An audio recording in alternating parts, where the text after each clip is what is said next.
Welcome to this press conference on a cool and fresh and rainy Tianjin morning, the second day of the annual meeting of the New Champions 2018.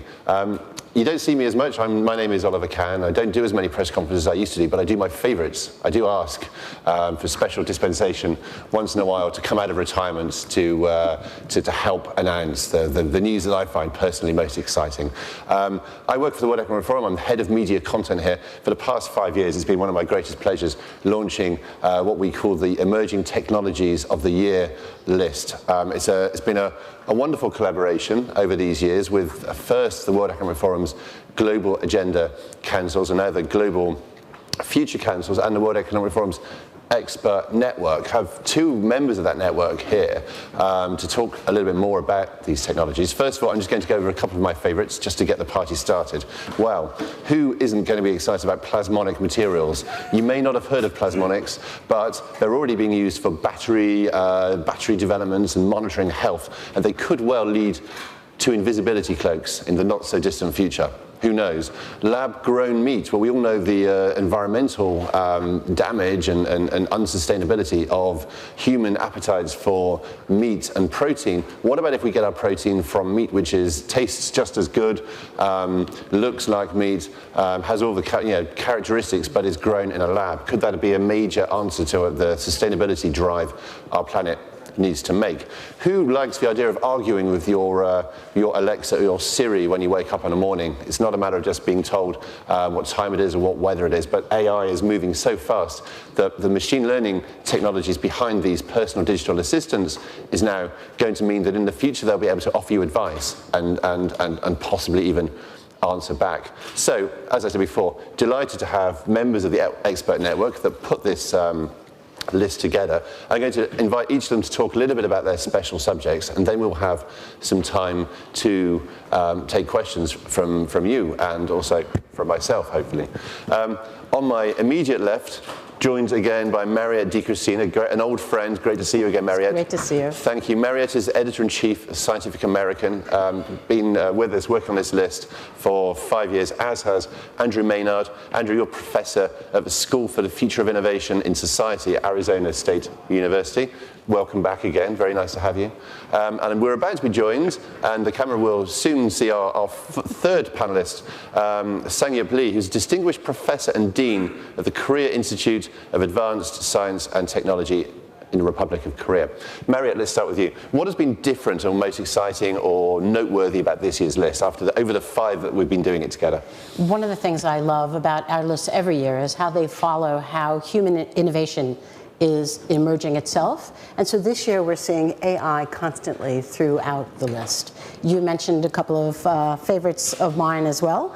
The idea of arguing with an Alexa or a Siri actually has some benefit. If you think about a physician who's trying to keep up with the latest advances in technology, imagine an assistant powered by AI and machine learning who could review all of the literature, find where the patterns are that are too hard for humans to see, suggest possible diagnoses or treatment paths to the physician, and maybe even have a debate or a discussion with the physician to help that person make the diagnosis. So, I mean, I think AI running through the thread everywhere this year is a really big one for me.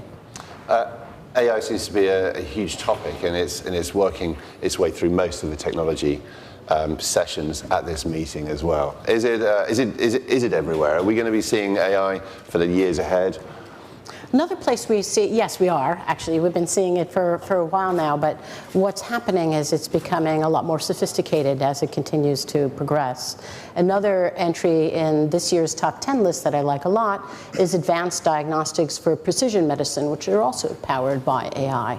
And these, instead of finding one biomarker or a biological signal that there's a disease happening, they find several at once, and there are many panels and arrays that do this. In fact, Sang-Yup will probably speak quite a bit more about it.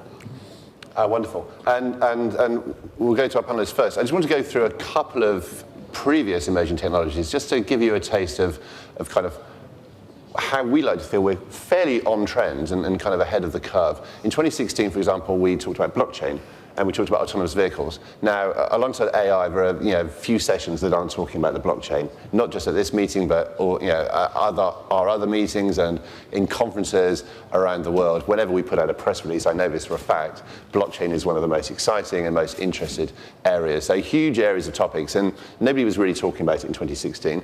It was in the emerging technologies list. So hopefully that's a good sign that these technologies here are going to be fairly mainstream fairly soon. Within a 3 to 5 year time frame, I believe, we guide. Andrew, tell me a little bit about your contribution for the list this year. So I always have a very tough spot here because my day job is trying to ask tough questions about what could go wrong with these technologies. But at the same time, I have my inner geek that gets really excited about them. So there are a couple that, in fact, 3 that really stood out to me here. Mariette has just mentioned one of them, the cultured meat, the lab-grown meat, which I think is tremendously exciting. A couple of others, though, one that really excites and intrigues me and one that does worry me. The first one is augmented reality. So we've had this promise of augmented reality, the idea that we can overlay another set of digital information on what we see for a number of years now, but we're just on the cusp of this becoming reality, especially with breakthroughs such as 5G networks, with phones, with very powerful computing. And for anybody that's experienced augmented reality with high-resolution headsets, it's utterly transformative, where you can be immersed in an environment where you can see 3D projections that look as if they're real. So I think this is going to be incredibly transformative. The other one, which has been bubbling along for some years now, but really is gaining a lot of attention, is gene drives. So this is the ability to actually modify a whole species genetically. So imagine you can take mosquitoes and you can genetically engineer mosquitoes, not so you get rid of them, but so that they no longer carry malaria. Or you can modify locusts so they don't swarm. It's incredibly powerful, this technology, being able to engineer things so that their traits are heritable. But as you can imagine, there are an awful lot of things that might possibly go wrong with this if we don't get it right. And that's why we love you being on the panel, Andrew. So I know, I'm the downer. We all need a safety valve, and we'll come to that as well. One of the comments that stood out for me yesterday at this meeting was a session on dual-use technology. The fact that civilian technology designed for civilian use can be re-engineered for military purposes. And one of the comments that really stood out and worried me a little bit was the comment from one of the panelists that the ship has sailed in terms of governance. So maybe we'll have a few questions around that. But thank you very much for joining us, Sanyap. I know there's been traffic issues in Tianjin, and on behalf of the forum, I do apologise for the traffic and the organisation here. But we're very, very glad you could join us. Could you please tell us a little bit about your contribution? Yeah, well, actually, this year's top 10 list attracts me a lot. But let me talk about maybe 2 or 3 items now. One is implantable drug-making cells. So as you know, if you have a diabetes, you have to prick your fingers, monitor the glucose concentration, and then you have to inject your insulin. What if you have this islet cell implanted in your body, which responds to the level of glucose, and then automatically treat your diabetes symptom? Well, that was not easy, even though a lot of scientists and doctors have tried, because when you capture these cells in a protective material so that they can release drugs at the right time, that causes fibrosis. So it's not going to work in your body. Recent years, and very recently, there have been attempts to make new material based on old known material, which is known to be biocompatible. And then it allows cells to release drugs without causing fibrosis problem. So this will make a significant contribution if, and also if it's linked with the synthetic biology where you can engineer cells further so that very nice drugs can be actually delivered at the right spot at the right time when patients need.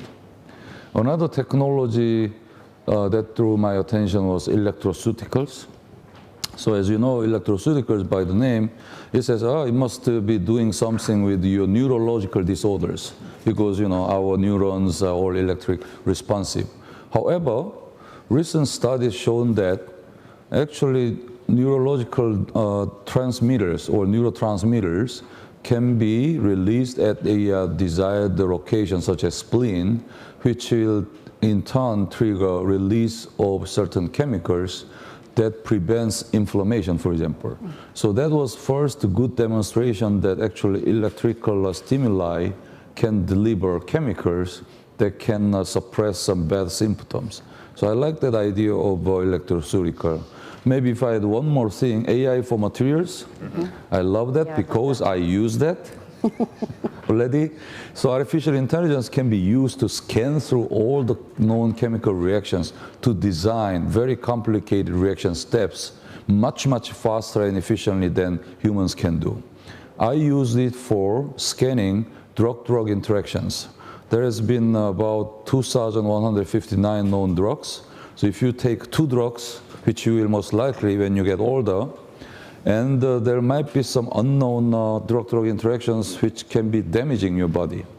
Now using AI, you can actually scan through, it's 2159 times 2158 divided by 2. So it's more than 230 million, 2.3 million interactions, right?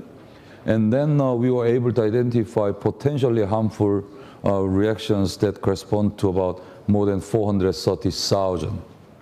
And these need to be paid attention for pharmacists and also medical doctors when they are giving drugs.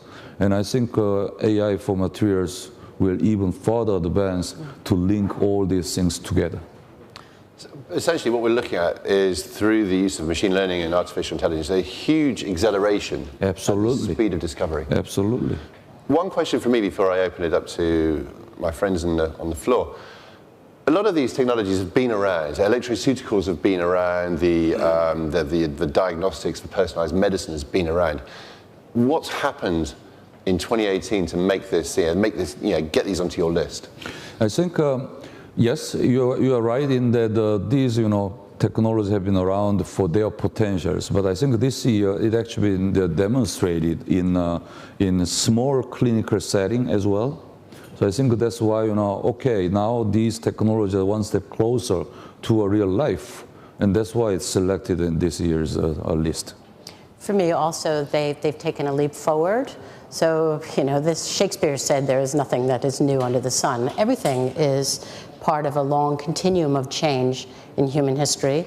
But in the case of, for instance, the diagnostics, we've gone from detecting single features to detecting multiple with assays that can do it all at once. And that reduces the costs, that makes things faster. In the case of electroceuticals, we're seeing a transition from invasive stimulators of the vagus nerve to non-invasive. So again, making it less expensive, easier to use, faster to use. And what's not to like about non-invasive? Sounds a positive development. It does sound positive. Even Andrew likes it. That's the acid test. And let's have a quick show of hands. Who's got questions? Yep. Gentleman in the front. Can we get a microphone here, please? Could you remind us of your name and where you're from, please, sir?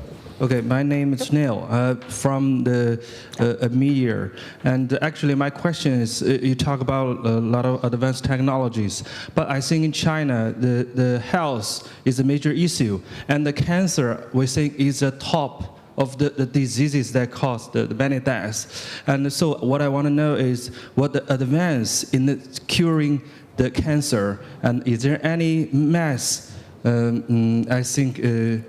treatment to the public? Anything you can say about this? Thank you.